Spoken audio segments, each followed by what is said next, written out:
Jazz network छोड़ने के हवाले से बनाई गई पहली वीडियो का रिज़ल्ट आ चुका है। जैज़ की जानिब से मुझे मैसेज मौसूल हुआ। वेबडॉक के नुमाइंदे ने 10 मिनट कॉल करके सारी चीज़ एक्सप्लेन की, माज़रत की। मुझे नहीं पता कि ये जैज़ इसके पीछे है, वेबडॉक है या फिर पीटीए, क्योंकि पहली वीडियो में हमने चेयरमैन पीटीए को भी मुखातिब किया था।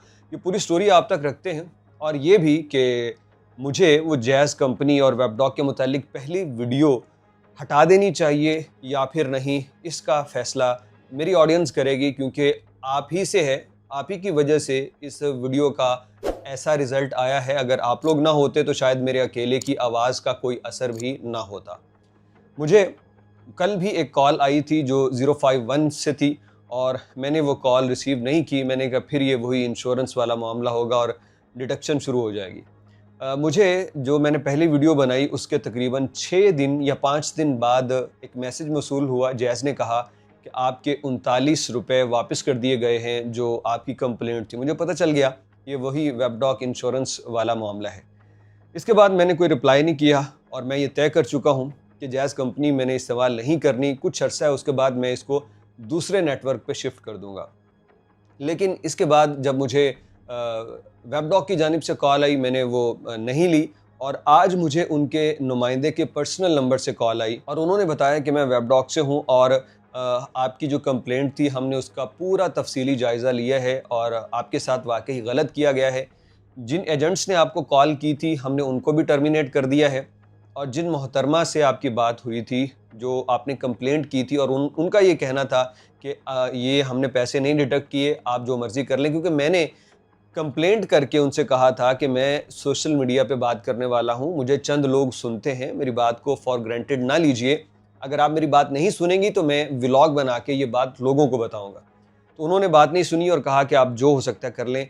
तो वेबडॉक के नुमाइंदे के मुताबिक हमने उन खातून को भी टर्मिनेट कर दिया है कि उन तक जब ये बात पहुँची तो उन्हें एक्शन लेना चाहिए था। अब मेरे वो जो डिडक्शन थी मामूली सी रकम, लेकिन बात रकम की नहीं है, बात एतबार की या मेरी मर्ज़ी के ख़िलाफ़ मेरे पैसे डिडक्ट करने की है। वो रकम मुझे वापस आ गई। जैज़ की जानिब से मैसेज किया गया, बता दिया गया। वेबडॉक के नुमाइंदे ने कॉल करके माज़रत भी की, हर एक चीज़ एक्सप्लेन की और कहा कि आपके नंबर पे दोबारा कॉल्स नहीं आएंगी। और मैंने उनसे कहा कि कल भी आपकी कॉल आई थी। उन्होंने कहा वो मैं ही कर रहा था ये चीज़ें एक्सप्लेन करने के लिए। लेकिन मैंने कहा मैंने तो इसलिए रिसीव नहीं की कि कहीं दोबारा से आप वो डिडक्शन शुरू ना कर दें। और मेरे लिए परेशानी भी थी कि यार ये हो सकता है मैं वीज़ा अप्लाई करता रहता हूँ मुख्तलिफ मुल्कों का, कहीं ये किसी मिनिस्ट्री से कॉल ना हो। तो लोगों को इस हद तक जो है वो परेशान करके रखा है इन गैर ज़रूरी कॉल्स ने। खैर उन्होंने मुझसे नज़रसानी का भी कहा कि जो आपने वीडियोज़ वगैरह बनाई है डेफ़िनेटली उन्होंने देखा होगा। डायरेक्ट वेबडॉग ने देखा है, जैज़ ने देखा या पीटीए ने, मुझे नहीं पता। लेकिन अच्छी बात यह है कि इस पे एक्शन हुआ, इस पे मुतहर्रिक हुए, अपनी गलती मानी गई और मुझसे एक पॉजिटिव वे में कोई धमकी नहीं, कोई गुस्सा नहीं, कोई कुछ नहीं, माज़रत करते हुए बात की गई और मैंने भी उनसे बड़ी शाइस्तगी से बात की, कोई बदतमीज़ी या लहजा तल्ख़ नहीं किया। लेकिन मैं अपनी पहली बात पे कायम हूँ कि जिन लोगों के आप पैसे इस तरह से काट रहे हैं और ये एक्स पे और फेसबुक पे कंप्लेंट करने वाले बहुत से लोग मौजूद हैं। हमारी वीडियो के नीचे लोगों ने कमेंट किया, अब उन रकूम की वापसी का क्या बनेगा? हर बंदा तो सोशल मीडिया इन्फ्लुएंसर नहीं है भाई। हर बंदा तो इस तरह अपनी आवाज़ आगे नहीं बढ़ा सकता। मैंने एक वीडियो लगाई, उस वीडियो को देखा गया या मेरी कंप्लेंट पे ही आपने एक्शन ले लिया, मैं हुस्न ज़न रखते हुए बात करता हूँ। लेकिन जो भी हुआ आपने वो कर दिया। हर बंदे के साथ तो सोशल मीडिया नहीं है ना। हर बंदा तो यूं इस तरह से अपने पैसे, अपना हक वापस नहीं ले सकता ना। तो ये उन तमाम लोगों के साथ किया। मैंने उनसे भी बात की और उनसे भी कहा कि भैया जब तक आप इस चीज़ को क्लियर नहीं करते तब तक इसके ख़िलाफ़ आवाज़ उठती रहेगी और ये हर किसी का राइट है। मैं जैज़ और वेबडॉक के मुतालिक वो पहली वीडियो नहीं हटा रहा, लेकिन उनकी तरफ से जो पॉजिटिव रिस्पॉन्स आया है उस पे ज़रूर बात कर रहा हूँ। इस वीडियो में बता रहा हूँ कि उन्होंने ऐसा किया और माज़रत भी की। लेकिन भाई वो जो सादा लोग हैं जिनको नहीं पता, उनके साथ भी ये फ्रॉड ना हो, हम अब से ये आवाज़ इसलिए उठाएंगे।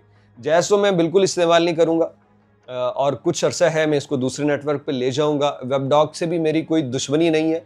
मेरी ख्वाहिश है कि इस मुल्क में ज़्यादा से ज़्यादा कंपनीज़ आएँ, कंपटीशन हो और लोगों को जो कंपटीशन में चीज़ सस्ती और बेहतर मिलती है वो वाली मिले।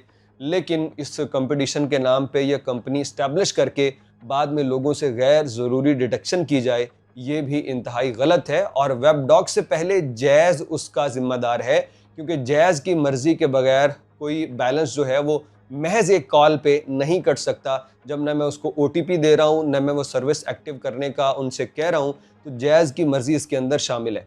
जैज़ वालों, आप लोग ज़रा देखो, आपके पास मेरा नंबर है, ज़ाहिर बात है कॉल आई है तो सब आपको पता ही होगा कौन बात कर रहा है। मैं जैज़ कैश में भी हमेशा कुछ 20-30 हज़ार रुपये रखता हूँ और बहुत सारी ट्रांजैक्शन के लिए वो इस्तेमाल करता हूँ। अब ना जैज़ नेटवर्क इस्तेमाल करूँगा और ना ही जैज़ कैश वगैरह दूसरी कंपनीज़ पे जाऊँगा तब तक जब तक उन्होंने इस तरह की गैर ज़रूरी डिटेक्शन या स्कैम ना किया। आप लोग इस मुतल्लिक कुछ कहना चाहते हो तो कहिए। क्या मुझे जैज़ के मुतल्लिक जो पहली वीडियो बनाई थी वो रिमूव कर देनी चाहिए या फिर नहीं, ये भी बताइए। और अगर चेयरमैन PTA ने इस सिलसिले में कुछ किया है तो सर आपका भी शुक्रिया। अच्छी बात है कि इदारे एहसास करके अपनी ज़िम्मेदारी को समझते हुए उस पे फोकस करते हुए काम कर रहे हैं।